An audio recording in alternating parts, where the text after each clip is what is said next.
Traveling up Highway 29 in Napa Valley takes you past some of the most famous wineries in the world and some of the best restaurants in California. The Napa Valley is known worldwide for its appreciation of the good life. Good food, good wine. That's a tradition that stretches back almost 150 years to a time just after the gold rush. Well, the story of this valley truly is the story of tradition, of family, of roots. Nowhere is this more evident than at Niebaum Coppola, an estate winery that sits at the end of a long, sweeping driveway. Well, this was Inglenook, and Inglenook was historically one of the most important wineries in America, and therefore in the world. Filmmaker Francis Ford Coppola and his wife Eleanor are restoring the Inglenook estate that dates back to 1879. For America, this was it. This was the great lady of the Napa Valley, and largely the fame of the Napa Valley as a wine-growing region is because of Inglenook and BV and maybe 2 or 3 other great institutions. Gustav Niebaum, a sea captain from Finland, created this 2,000-acre wine estate with the fortune he made in Alaska. Niebaum was an innovator. He established winemaking practices that were a century ahead of their time and even made Inglenook the first ranch in California to have electricity. I understand Niebaum was a pretty private guy. I mean, he wouldn't necessarily be doing a television interview with right, us about his place. I'm the junior partner, so I get these jobs. He won't do. What Niebaum did was make wine that was considered by many to be America's best. But economic hardships in the 1960s forced Niebaum's heirs to sell off the Inglenook name and split up the estate. The vineyards were left untended, and developers were scheming to cover the forested hillsides with 60 home sites. Inglenook had fallen from grace. The Coppolas first saw Niebaum's land in 1974. When you first drove up that driveway towards the house back there and sort of saw this for the first time, what sort of, do you have a memory of that day? Do you have a memory of those images as you went up the driveway? Yeah. Probably like, oh God, I hope he's not going to buy this.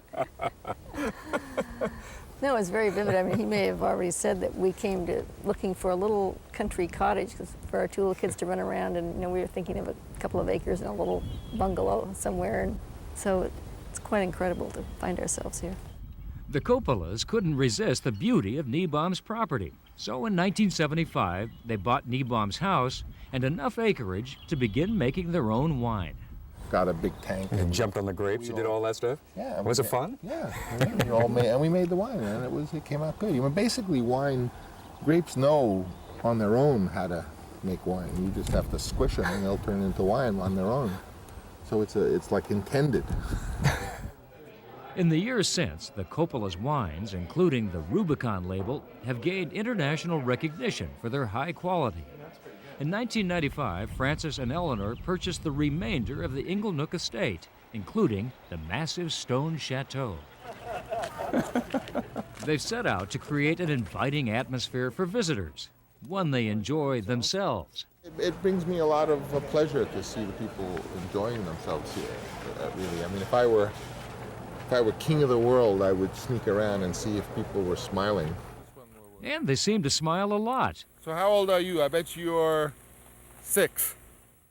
Especially on days when the famous director is around to autograph a bottle or a case of Niebaum Coppola. Well, thank you. Sorry. Thank you.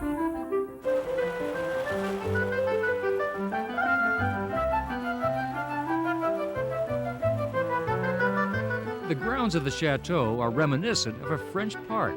Cafe tables invite leisurely conversations over coffee, and benches are shaded by a living symbol of the deep roots that have grown here. I think you'll really enjoy coming over here and seeing all the kids and the families enjoying themselves. I very much like to see the kids. We're thinking of we're going to have little sailboats that they can sail. Inside the chateau, a grand staircase, handcrafted from exotic woods, leads to a banquet hall that's available for private gatherings. The Centennial Museum chronicles the history of winemaking at the estate and the Coppola's own history in filmmaking. The tasting room and store reflect the Coppola's appreciation of the good life and a keen sense for marketing.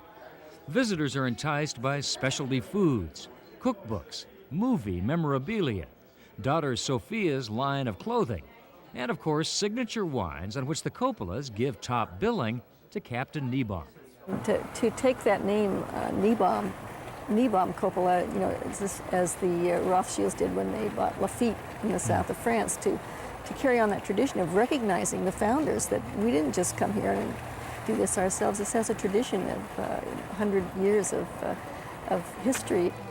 And that history is celebrated in stained glass at the top of the grand staircase, the story of an estate built by two families, bringing together traditions of the sea and of the arts. We've planted the seed for this estate to go on. We hope that we've taken the steps that would enable it to never be developed, to never be broken up again, to never have structures on that hill, you know, and then hopefully someday this will just be like a wonderful park that belongs to the people.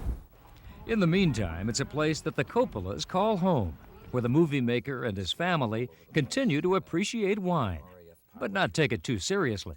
I wasn't nuts about wine when I was a kid, but as I said, we used to mix it with ginger ale or lemon soda, and it made it really good. You're not doing that with Rubicon these days, probably. My daughter does. My daughter mixes Rubicon with Orangina.